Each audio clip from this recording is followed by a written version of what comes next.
Are we live?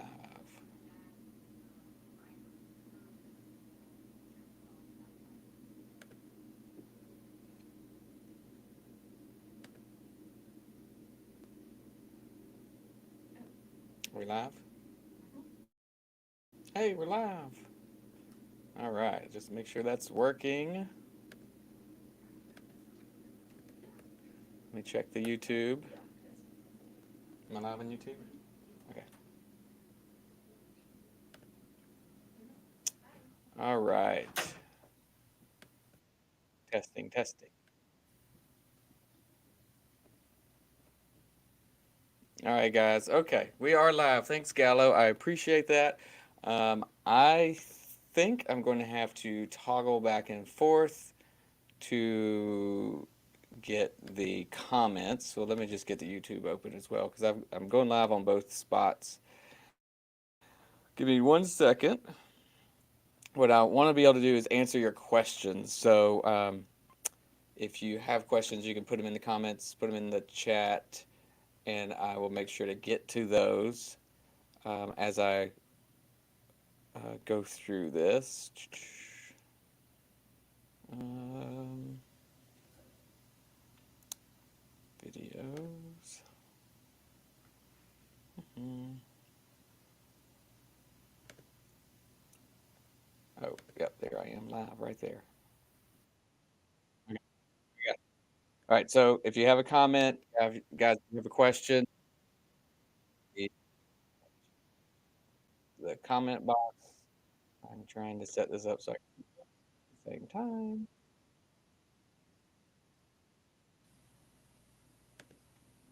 Okay, here we go.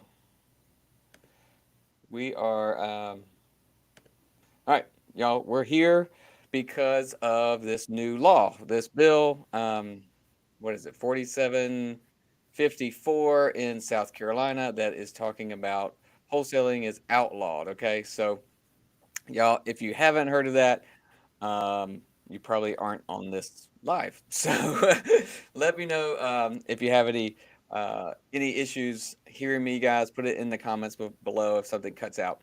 But what I wanted to just go through and kind of give you guys, I am not an attorney. I will probably say that 17 times today. I am not an attorney. I am not your legal counsel, but I did say it at Holiday Inn. No, I didn't. I talked to a lot of attorneys. I've talked to a lot of legal counsel. Uh, I, I talked to a lot of people that are going through this issue. A lot of wholesalers, a lot of new investors, a lot of old investors. Old as in experience, not old in age. That are some are freaking out. Some are just like whatever, forget it, nothing's going to change. And some are just like just oblivious, don't know what's going on.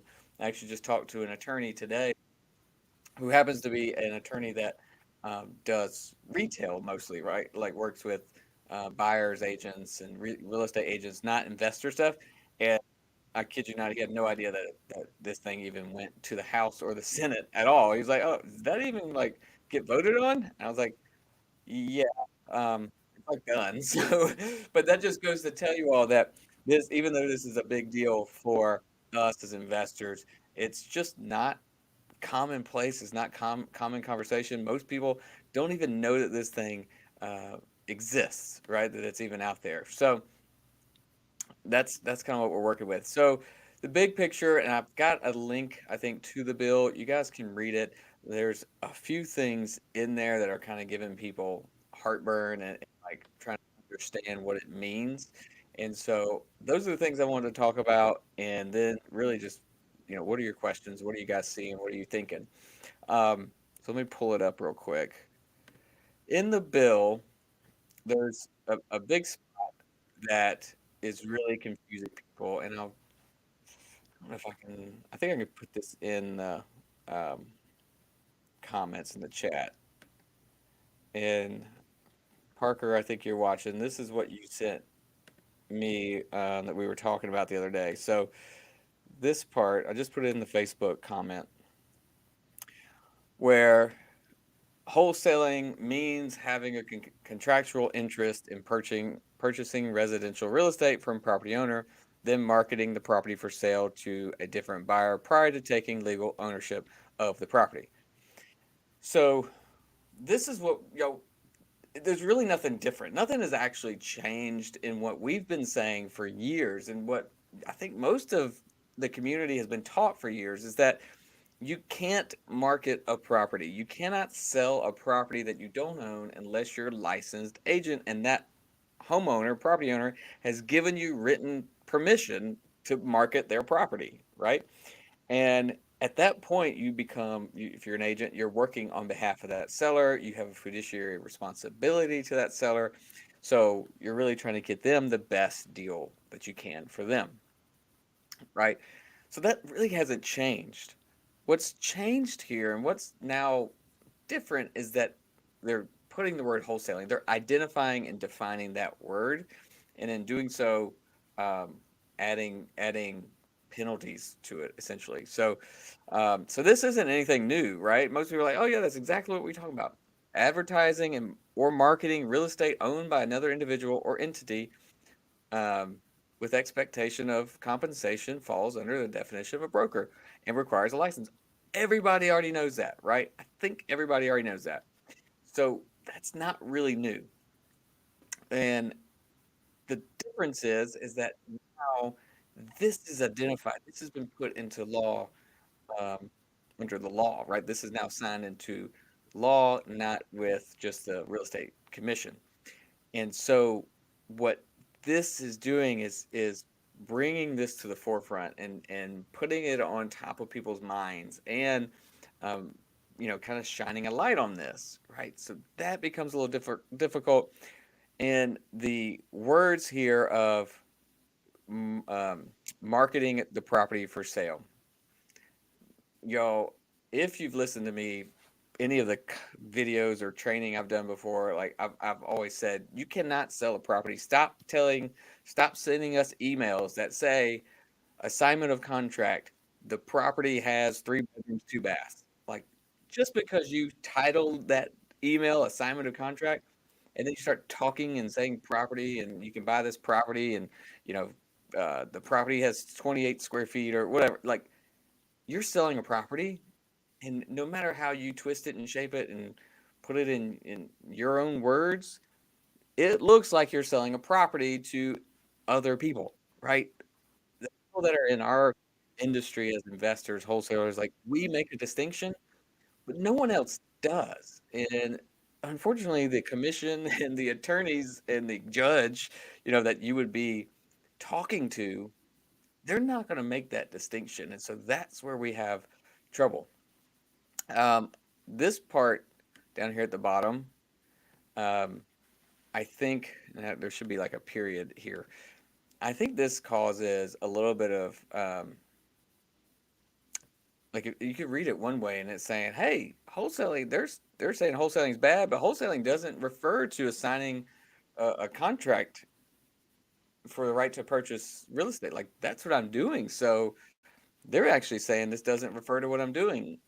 But what I think, and again, I'm not an attorney, I think we have to read it like what they're intending, which is wholesaling, which, if you are assigning a contractual right to purchase residential real estate, that is not wholesaling. That is an assignment of contract.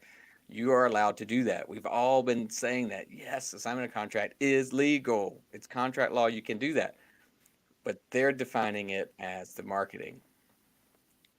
Um, Well, there you go. So thanks, Alex. That Andy, the LLR guy, is going to be doing a podcast with Jerry Norton, because there's so much misinformation and miscommunication, and just, we're all a bunch of investors, and I'll just put it out there, guys. We're all a bunch of free thinkers. We're entrepreneurs. We're trying to find ways to build business, think outside the box, get around the hurdles and speed bumps to solve problems. That's how we're wired. Unfortunately, that's not how lawyers and attorneys are wired, and they're in a box, and that's what the law is. And so they put these guardrails up, to keep us, lined up for that. And yeah, Gary did an awesome podcast as well. So, um, so they just don't see purchase agreement as equitable interest. Yes, exactly, Doug. Purchase agreement is not equitable interest, and that's kind of the next highlight of um, questionable text that folks are talking about. So let me just grab that where it's let's see, marketing property different buyer. Da, da, da, da. Let me see. If y'all have a question, let me know. Put it in there.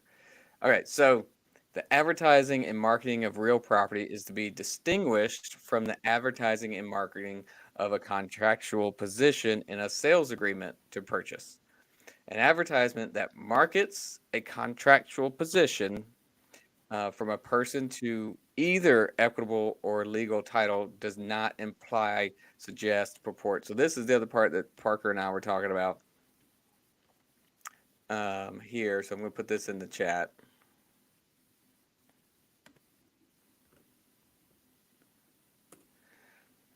So it's again, we're we're entrepreneurs, we're investors, we're not wired to read this like lawyers, and that's why we have a lawyer to do this for us.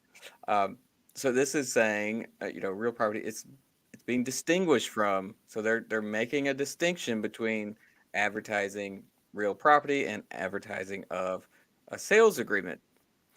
So an advertisement that markets a contractual position to acquire real property from a person with either from the person. So you're this is where people start reading this, and again, I think this is a little bit of entrepreneur brain, where we read and we say, oh, it says equitable interest, we're good, we just keep going. You have to slow down to read these legal documents. I think uh, where it's saying acquire the property from a person with equitable interest or legal title. So that you're acquiring from the person with legal title.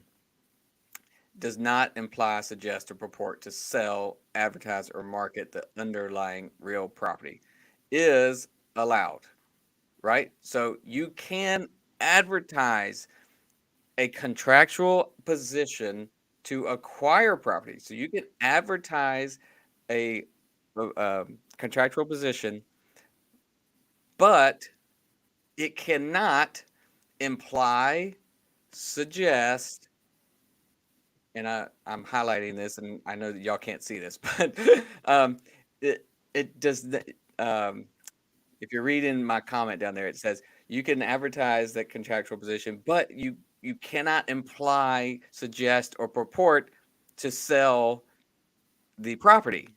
So how do you get a buyer to buy real property by just telling them, "Hey, here's a contract for real property," if you don't talk about the real property? I think that's a big, huge, like blurry zone that us as entrepreneurs think, "Oh, we can get through that. We could get over that. This is no problem. I'm reading this. I know how to fix that." And guys, I'm just going to tell you that's you're asking for trouble. And the big issue, and I think there's a few more of these lines in here, and I just kind of want to put the big 30,000 foot view is, guys, that we might think we have an idea, we might think we have a workaround, and that we could still do this. I'm going to get paid outside of closing, or I'm going to double close, or I'm going to sell LLC. I've heard that one too. The issue is the attorneys are not going to close your deals if they feel like they are at risk. And so I've just talked to an attorney, and I was like, well, can you explain to me your risk? Why is this a big deal? Y'all, this is a law. This is now a law identifying what wholesaling is and what you cannot do. If a lawyer knowingly breaks the law or helps you break the law, that lawyer could now lose their legal license, right? Like, it's not good. And I don't think your lawyers that are doing closings are going to risk losing their entire business for our $450 closing fee, right? So that's how serious this is. Now, today, tomorrow, yeah, things are kind of murky. They're kind of, well, like, I don't know, maybe we can get around this, maybe we could do this. But if you're thinking you're building a business, if you're thinking about doing this for the long term, not just today, All right, make sure that wasn't some of y'all. Make sure you wasn't one of y'all telling me I'm muted. Um, if you're thinking about doing this for the long term, you've got to figure out how to continue to serve your sellers, helping them out. Any agents that are listening to this, y'all, I'm sorry, but you're not doing a good enough job. That's why wholesaling became such a big industry, because agents simply aren't helping the sellers that we work with, or that investors, wholesalers work with.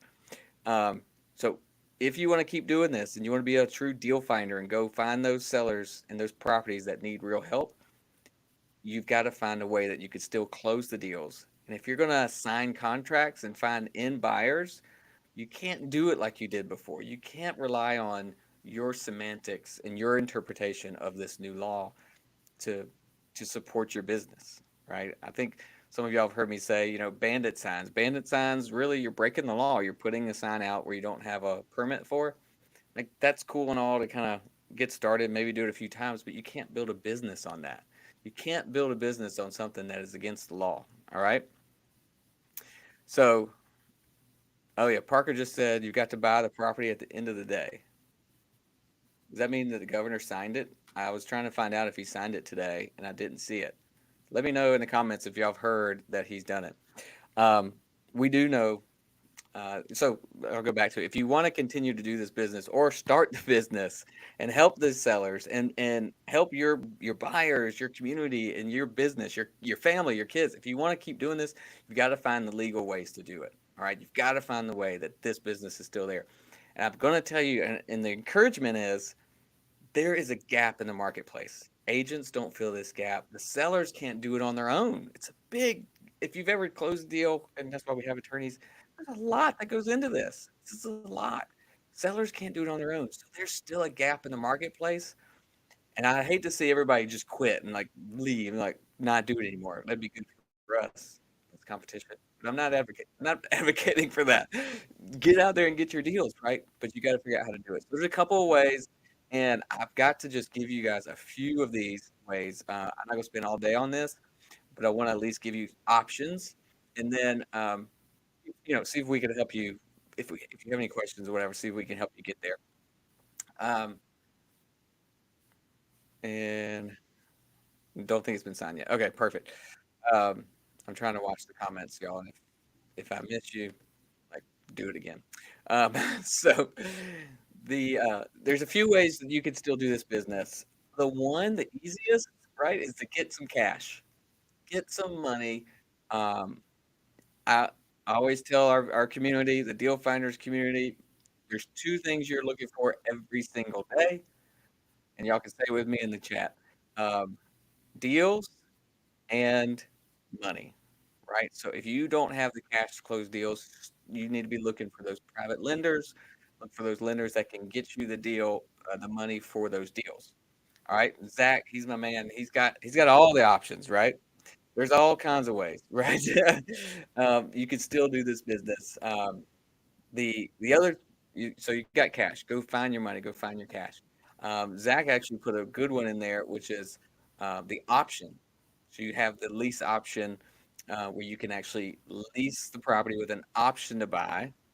I think I'd have to ask. I didn't actually ask the attorney about that, but I think that would give you the runway to do what you need to do because your marketing and that sort of thing, you might be able to work with that. I need to ask about that. If the lease option gives you that interest that you can then advertise, like an installment contract. So Bobby just put in there the installment contract. That is probably one of the best ways to control your destiny. So if you're able to put a property in an installment contract and you basically put a down payment on that property, you are now you can do what you're an owner. Like you can do whatever you want. That is true equitable interest. And you can paint the carpet, you can put new cabinets in if you want, but ultimately you can sell it and you can market it wherever you want. You can list it on the MLS with an agent. You can do what you need to do, right? Um, so yeah, so that's really that's what the biggest thing that we're going to do. Oh, the fourth one is another form of owner financing. So installment contract is a type of owner financing, but you can also get that seller. to give you favorable terms that would allow you to do the marketing of the property. So you can come into an owner finance situation where you don't have to put all the money up front. Really, what we're trying to accomplish as new investors, as the whole what they used to be the wholesalers, right?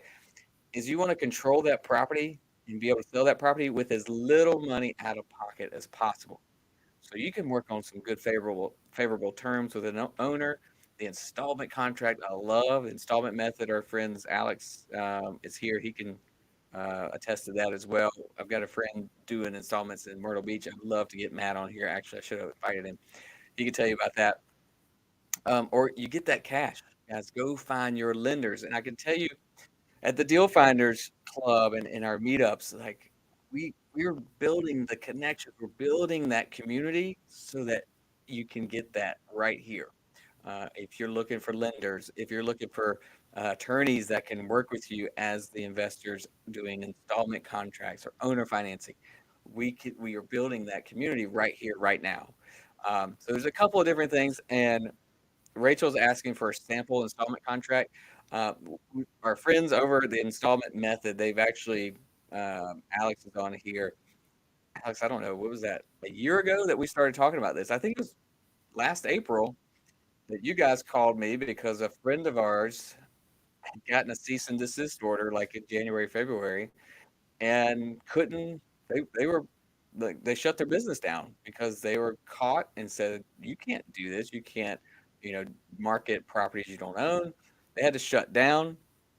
And so when we got in the room together, um, we started thinking about, well, what does this look like? Thankfully, our company, our house buying company, stopped doing the wholesale and assignment contracts um, 6 months prior to that, whatever it was, last summer. So we've been doing it for about 2 years without assigning, without we're not doing the marketing. Any of y'all buyers that were on our buyers list, we don't you got no more emails from us, right? Because we quit doing that because we saw the law kind of progressing and we needed to build our business for the long term. And so installment contracts became a really big piece of that business. And also buying with cash, guys, doing the hard work, doing the legwork and getting the lenders that would work with you. So, you know, there's options. There are things. This is going to make it. This is going to make it a little bit more challenging. And guys, I know there's a lot of gurus out there that say you can start this business. It's so easy. Anybody can do it. You don't need any money. Maybe that's true, but there's no business that's really like that. So be prepared to put a little extra work. Be prepared to maybe put a few dollars down, and you can still do this business. What I can tell you, and I'll just put it in the comments. If you go to Uh, I'm gonna put my link here for a phone number. I mean, for a phone call.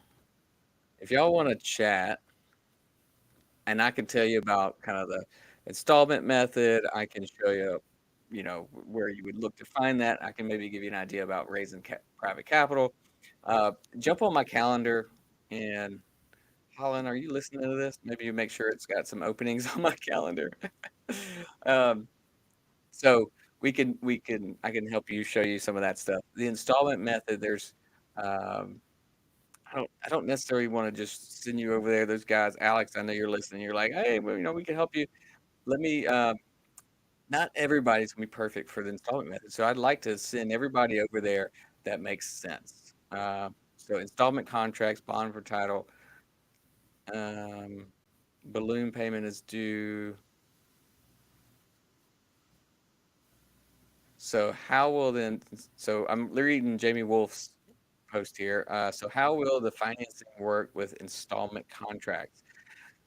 That's a big question, which is why I was thinking if y'all have deeper questions, we could go into maybe 15 minutes together one on one. But for everybody here, so financing for installment method is if you're trying to get good terms, and what you're setting up with that seller is a short window. That balloon you're talking about, you want to make it a short balloon so that you're not on the hook if you can't get an end buyer.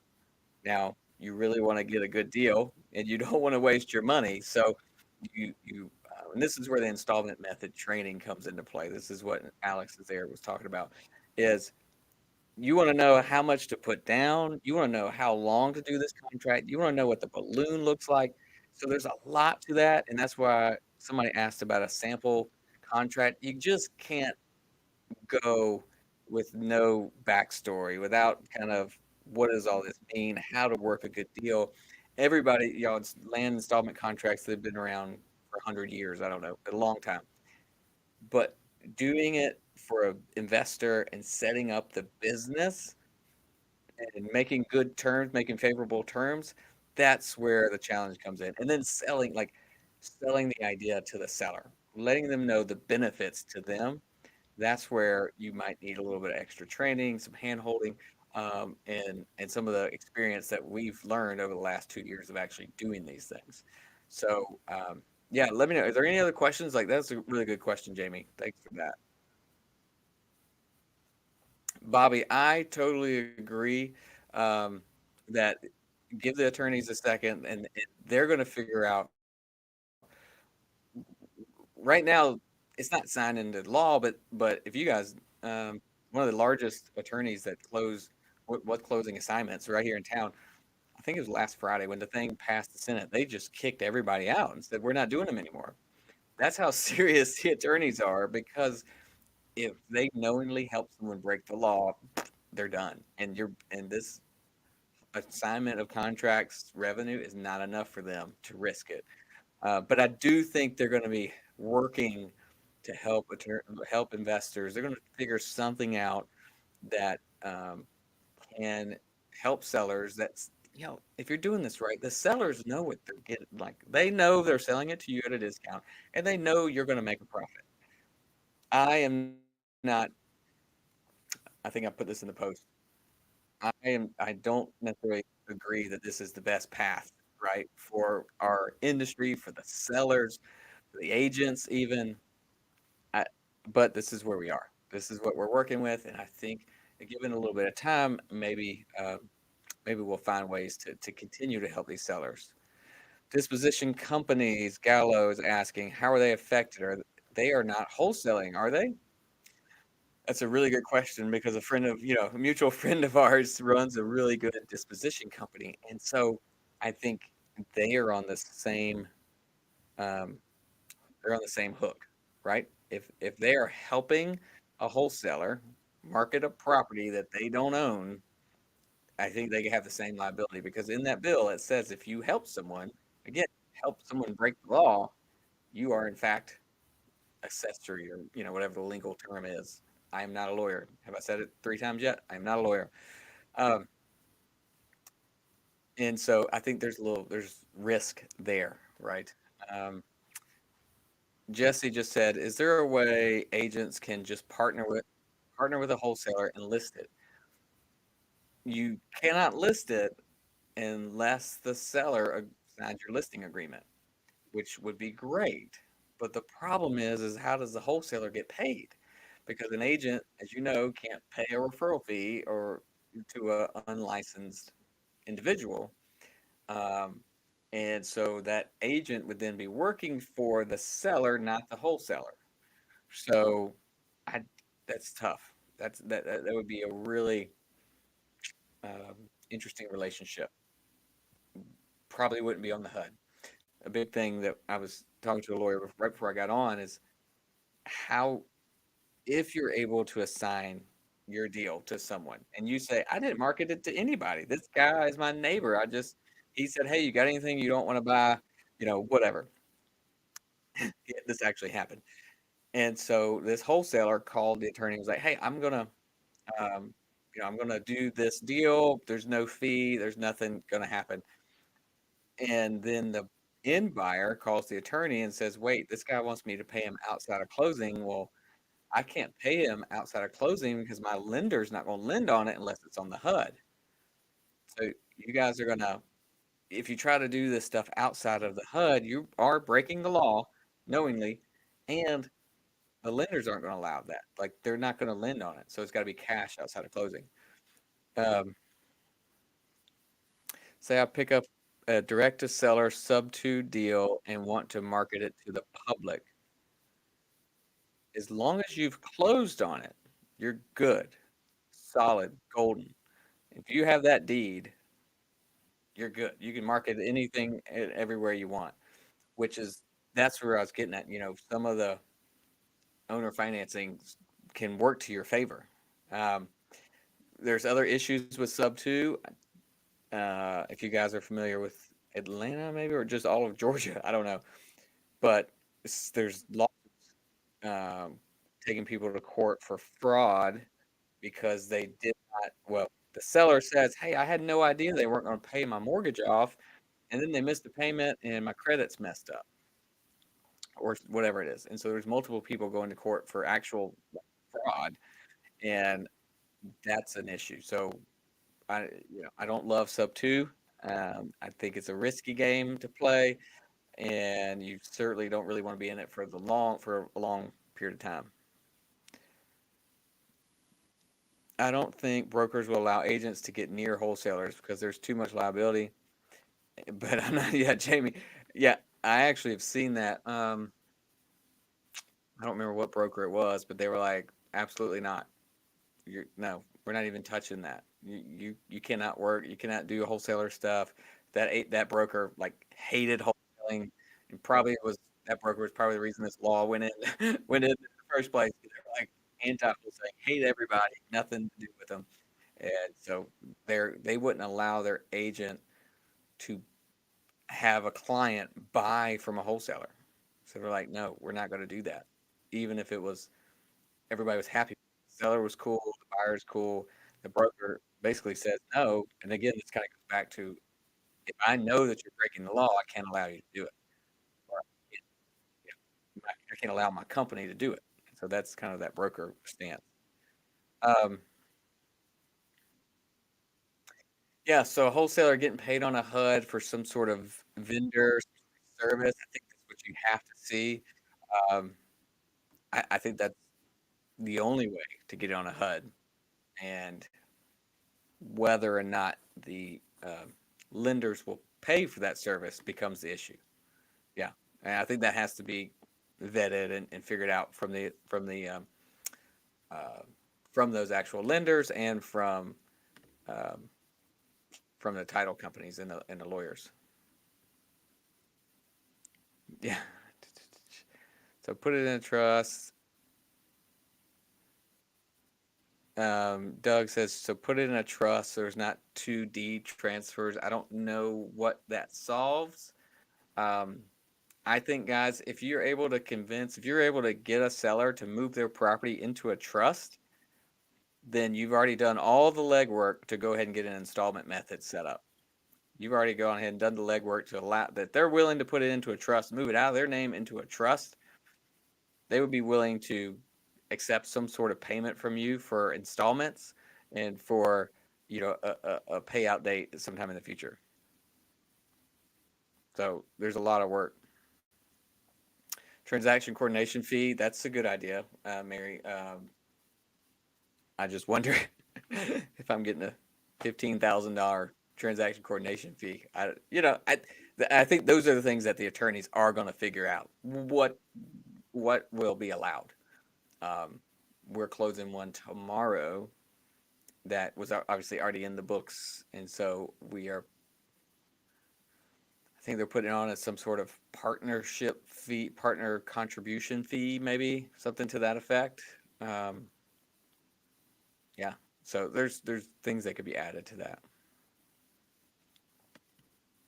All right, I'm trying to see. All right, y'all.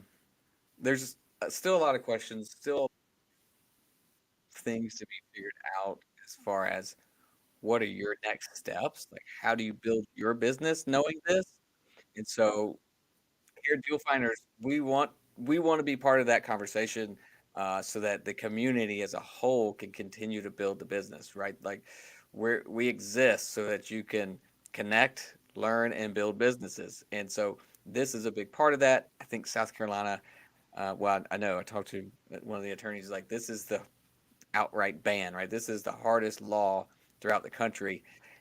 We might be the first of many. And so if we can figure it out here and we can keep you doing business, then you might be able to kind of get a leg up anywhere else in the country. If you're doing virtual, or if you're looking to go to different markets, Augusta's not far, Charlotte's not far. There's a lot that we can do here. Um, I know that this seems a little scary, and it's going to scare some people off. Ultimately, we think that this is going to be a negative impact on the seller.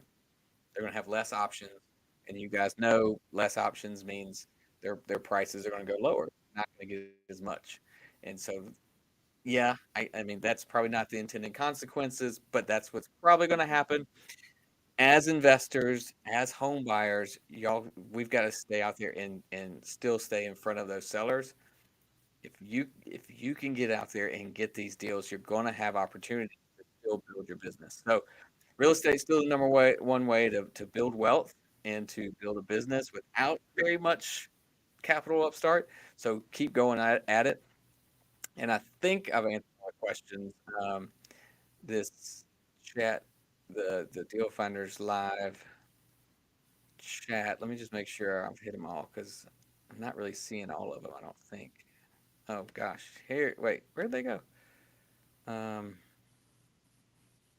trying to expand them all, but I only see like 4 or 5 at a time. So if I missed you, can y'all? If there's something that I didn't answer that is really important, can you throw it in real quick?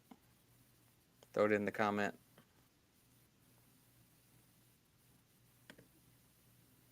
Yeah, I don't think I have it anywhere else. The one that keeps coming up is I slept at a Holiday Inn. That's right, Bobby. All right. If a wholesaler gets paid on a HUD as a vendor, yeah, already went through that one. Any sense in becoming a licensed realtor is going to be required. So there's no real sense in getting a license because they say you can do it with your license, but then the commission says with a license you can't do it. I don't I don't think that's really going to help you. Um, as a licensed, I am a licensed agent, and I've not really seen a benefit from being a licensed agent for my investor business. It does help with getting information. It does help with credibility sometimes. But if you're thinking, oh, I gotta get a license just so I can do this business, absolutely not. Absolutely not. All right. I did see. Let's see. Someone rock over on YouTube. When I start buying properties and selling them, is there a time frame for capital gains tax? Uh, yes. I am also not a CPA, but I think it's 2 years. I don't. That would be a great question for Will, and I don't think he's on here. Alex, yeah, license will not help, but you could still list the property. But you could list the property for the seller. That's the only thing, and we try to do that in our business. Like if the seller calls or we're talking to a seller and they aren't a good fit for a discount deal for a cash buying company, right? The property's too pretty, it's too new, and they don't really have a stressor. They're not in distress, personally, financially, or the property. They're really a better fit, and they would be better helped by listing it with an agent. If you are licensed, you can make that transition. We've tried that, and a lot of times it just comes off a little bit weird. We've had a handful work that way. So uh, if you did if you did an on market sub to as a buyer's agent, right? The only thing that the license would help is if you didn't want to pay someone else commission. Like if you just wanted to list it yourself. I'm against that. I have a license. I did one property just to say I did it. Absolutely hated it because I'm not an agent and I don't want to talk to agents. I don't want to talk about the buyer's issues and their inspections. I want our agent, if she's on here or he's on here, I want our agents to tell me what they need, tell me what's going on. They do the negotiation, they do the talking, they deal with the marketing, they deal with lock boxes and signs. As an investor, I don't want to do that stuff, right? That's not where my money's made. And so that would be helpful as an agent. Um, And so, yeah, Alex, he lists his own deals and they save 3%. So you could do that. Just wondering because Gary Pickering mentioned that anyone touching real estate would have to be licensed. but I did not see that language in the bill, so I was curious.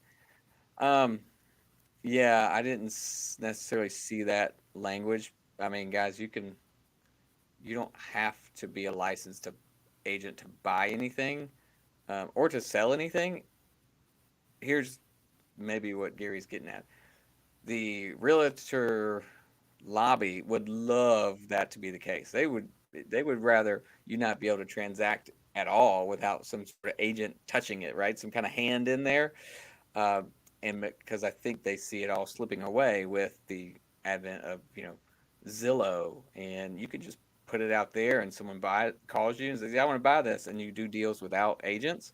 That scares the living mess out of the real estate commissions and the lobbying and all that kind of stuff. So there might be a little bit of that maybe they are trying to get their hands on it a little bit more. I don't know. I didn't see that in this bill. There's a chance. Is there a chance that there's a revision? I don't really. Did anybody study government in college? Do they know how all that works? I think now that it was signed and it was unanimously signed, that it's done, and that either he signs that one or it has to start over. I think, but maybe he can add amendments. I'm not sure. Um, y'all, and here's the thing: he may not sign it. I guess there's a chance. Y'all know our governor is a real estate investor. He may not like this thing. I don't know. Maybe he buys all his deals from a wholesaler. I don't know.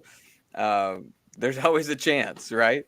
Uh, and Doug said, as an example, on-market wholesaler would attack the 59 low equity listings in Lexington County right now. An on-market wholesaler would attack. So an on-market wholesaler, someone that would buy from the market as a licensed agent, um, sure, they could do that. I think that's what you're getting at.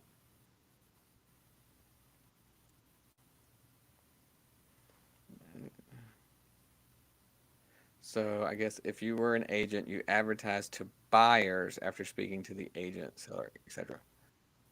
You would not advertise to buyers at all. That's the big thing. Property. You would not advertise it. Beth, he was mine too. um, things were different back then. I know that the thing that I lived in right now, if we had like back then, if we'd called the city enforcement, they would have shut my apartment down. But yeah, he has a lot around college. I'm not real sure, Doug, what you're asking, but I think you still, even if it's on the market, you can't be the one trying to sell it unless you have gotten permission from the seller, from the owner.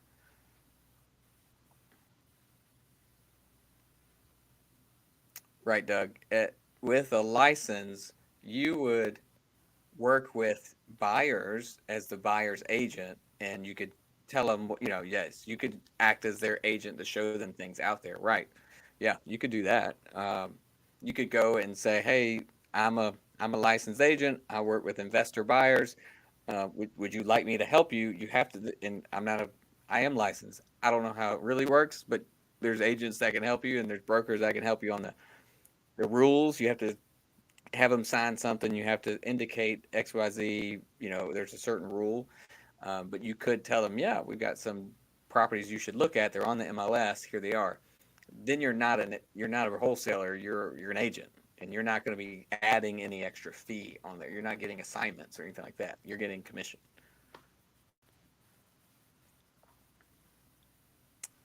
And yeah, Felicia, wouldn't that be funny? Wouldn't that be interesting if you didn't?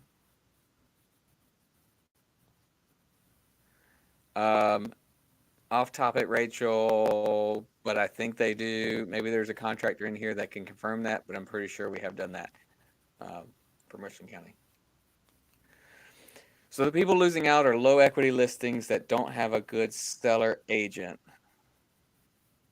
I think so the people that are losing out are the low priced or the deals that have a heavy lifting. So probate, bankruptcy, foreclosure, all these things that have a lot of like intricacies and things that you have to do to get the deal to close. If there's not a lot of commission. Like if the agents are just getting 3%, if it's a $50,000 house, they got 3%, but then they got to split that with their broker, and all the work that goes into that, agents aren't going to do it. They just simply aren't going to do it. Uh, that's who's losing out. Thanks, Doug. All right, I think we about answered all the questions. If you have more, put them in real quick. I got maybe 2, 3 minutes, and so yeah, pre foreclosures for sure, for sure. There's some limitations to that, which is why I'd love to chat with anybody if you're feeling stuck or you're trying to figure out what options you have. I'm putting my phone link in there again. Um, if you're feeling stuck and don't really know what to do right now, just let's book a call. Let's just have a quick, call it like a triage. We'll just see what the deal is, where you're at, what can we do, where should your next step be. Some of you can just keep doing business as normal. If you got the cash, you got the access to capital, just keep going, right? Talking to sellers, getting deals. The the so I've talked. I just keep saying this. I talked to about 10 different attorneys on this, for the last week, and one of them actually said, the people that are going to win are the ones with capital. If you got cash, if you can close the deal, you're sitting pretty. You have no issues. Just keep doing what you're doing, and there's going to be more deals come to you. And so, y'all, if that's your situation, then rock and roll, right? Let me know if I can help you, but just keep going. If you're trying to figure out how to do your business, if you've been signing contracts and this has kind of been like your prime deal, talk to me. There's one or two ways that I would suggest you go. Let's do a call. Let's chat for just 5 or 10, maybe 15 minutes, and we'll see if I can point you in the right direction. Um, Alex, yeah. So I asked that question. I was like, "Is this it? Like, is it going to change?" And basically, they're like, "We are acting as if it's done." So I did not ask, "Hey, is it going to change? Could it change?" I didn't really ask that question, but I said, "Well, what are you doing? It's not signed. What are you doing?" They're like, "Well, we're acting as if it is," and so they're preparing for it to be signed as is. I think that's the lawyers. Again, they want to protect their business. Quick recap. Oh, you're gonna have to watch the recording. Holy mackerel, King Mike. Um, hey, There's a lot going on. Um, I will make sure that this is recorded and you can watch it again. There's a lot of questions here in the last bit. I think the first 15, 20, maybe 25 minutes, I kind of gave the recap of what's happening, what to do, what to think about, where to take your business. Uh, so if you can hold on for when we sign off, you'll be able to catch that for sure. And hey guys, quick tip: go to the settings bar and speed up the replay. Me at like 1.5 speed, maybe 1.25. It'll go faster. Cool, Jamie. Look forward to talking to you. Oh, you know what? I didn't put a chat link on YouTube. Let me do that real quick.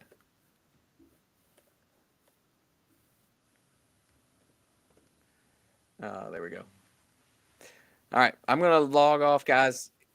If you have other questions, this is a good place. This video, the comments will probably stay up. This is a good place to ask questions and keep going, keep the conversation going. As soon as it gets signed by the governor, I'll try to link it. Maybe guys, if you hear about it, put it in the notes as well. Let us know.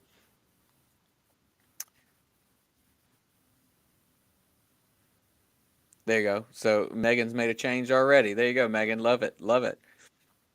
Guys, we can keep doing this business. So, all right, I'm going to sign off. Hey, God bless y'all. Keep grinding, keep being deal finders, right? If you find the deal, we can make something work. Let me know if you need help figuring out your next step, all right? Love to do that one-on-one. Happy to help you. And guys, go have a great afternoon. And listen, Reynolds, my oldest son, has a baseball game. So y'all can cheer them on, and we're trying to get to the championship. All right, if we win tonight, we go. So we'll talk to you all later. See ya.